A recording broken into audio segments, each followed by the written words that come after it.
Okay, today we are diving into one of the Bible's shortest and honestly one of its most perplexing chapters, Leviticus 12. It's this ancient law all about childbirth that has sparked literally millennia of debate. And as you're about to see, it's surprisingly relevant to our lives right now. So, right off the bat, we're hit with this really provocative question. Here's the deal. In this ancient law, after bringing new life into the world, a beautiful thing, right? A mother was considered ritually impure. Now, this wasn't about being sinful or dirty, not at all, but it did set her apart from the sacred spaces of her community for a time. It's a concept that feels pretty alien to most of us today, so what was really going on here? And here is where it gets truly baffling. The law makes this incredibly stark distinction. If a mother gave birth to a son, her purification period was 40 days. But, and get this, if she gave birth to a daughter, that period was doubled to 80 days. Why? I mean, really, why? This is the central riddle we are going to unpack together. To solve this mystery, we have to understand the world it came from. This little 8-verse chapter, known in Hebrew as Tazria, which means she conceives, sits right in the middle of what a lot of scholars call Leviticus's manual for purity. It's this whole section dealing with what's ritually clean and what's unclean. You know, even though it's so short, this text acts as a really crucial bridge. It connects the laws about clean and unclean animals to laws about the human body itself. It's like this concentrated dose of ancient theology about life, death, gender, and holiness. And believe me, its meaning has been fiercely debated for centuries. So before we can even try to solve that 40 versus 80-day riddle, we need to get inside the ancient Israelite mindset. Let's look at the two absolute keys to unlocking this whole chapter: the concepts of purity and blood. Okay, this is probably the most important point to get right. The Hebrew word is tomei, and it absolutely does not mean sinful or morally wrong. The best way to think about it is like a surgeon preparing for an operation. They aren't dirty in their everyday life, but they have to go through a very specific process, scrubbing in, to enter that sterile, sacred space of the operating room. That's what this was, a temporary ritual state, not a personal judgment. And blood, well, blood is right at the heart of this. The scholar Jacob Milgram just captures this paradox perfectly. At the altar, blood was the ultimate symbol of life, used for atonement.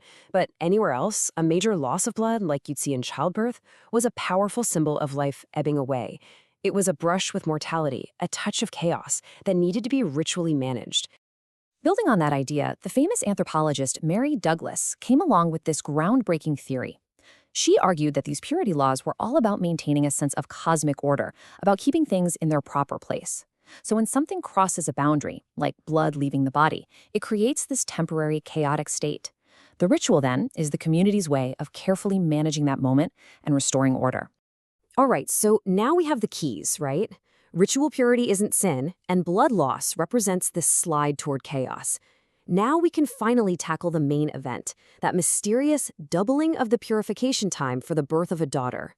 Let's start investigating the competing theories. So yeah, why? This is the question that has puzzled scholars and theologians for ages. And honestly, there's no single universally accepted answer.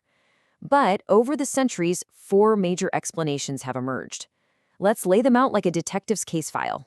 The 4 primary suspects, if you will, are a theory that's rooted in ancient and incorrect medicine, one that's based on a kind of ritual compensation, a really practical theory of social protection, and finally a more theological one that links it all the way back to original sin. Okay, the thinking behind these is just fascinating. The first one suggests it was based on the mistaken science of the day, from guys like Aristotle who thought female embryos developed slower. The second theory sees the boy's circumcision on day 8, another blood ritual, as a holy act that actually speeds up the mother's purification. The third one is much more practical. It suggests that in a society that really preferred sons, this law gave mothers of daughters a longer, divinely mandated maternity leave, protecting them from social pressure. And the fourth, which is now a minority view among scholars, links it all to Eve and the Garden of Eden. Now, a law like this didn't just disappear. Not at all. In fact, its echoes have been reverberating through thousands of years of Jewish and Christian thought. So let's take a look at how this one single passage has been understood and reinterpreted by different traditions all throughout history. In many evangelical traditions, this law is seen as a type or a shadow that points to a bigger reality. The idea here is that even the beautiful, miraculous act of birth is in some way touched by the reality of a fallen world. And that points to the universal need for the ultimate cleansing sacrifice of Jesus. Catholic tradition was for a long time inspired by this text to create a rite called the Churching of Women, which was a ceremony of thanksgiving after childbirth.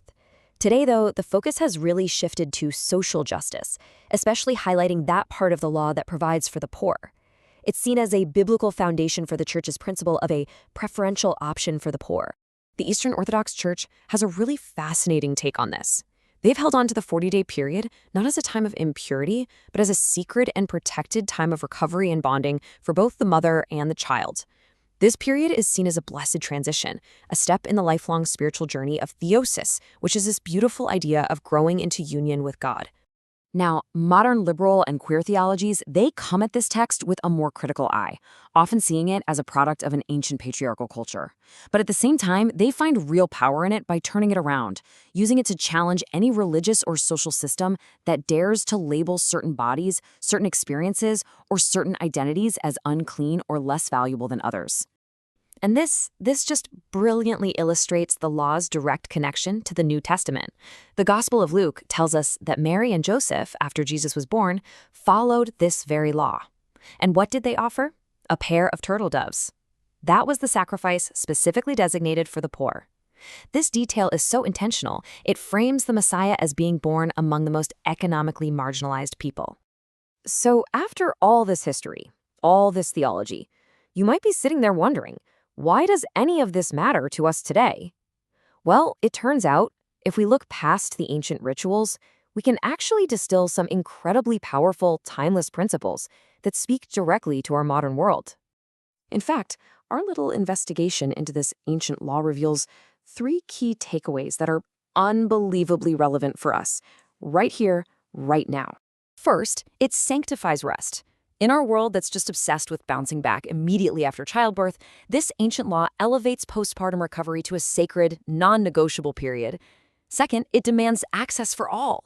That rule allowing the poor to bring a smaller offering, that is a powerful, ancient call for our communities to be radically inclusive. And third, it respects the body's timeline. It teaches that major life events, whether it's birth, grief, or illness, they require a protected, gradual process of recovery. What a great model for mental and physical health today. And all that leaves us with a final question to chew on. A law that at first seems strange, maybe outdated, maybe even offensive, turns out to hold this profound wisdom about justice, rest, and community care. So the real challenge for us is, how can we take these ancient principles and actually use them to build healthier, more just, and more supportive communities for everyone? Definitely something to think about. Thanks so much for joining me.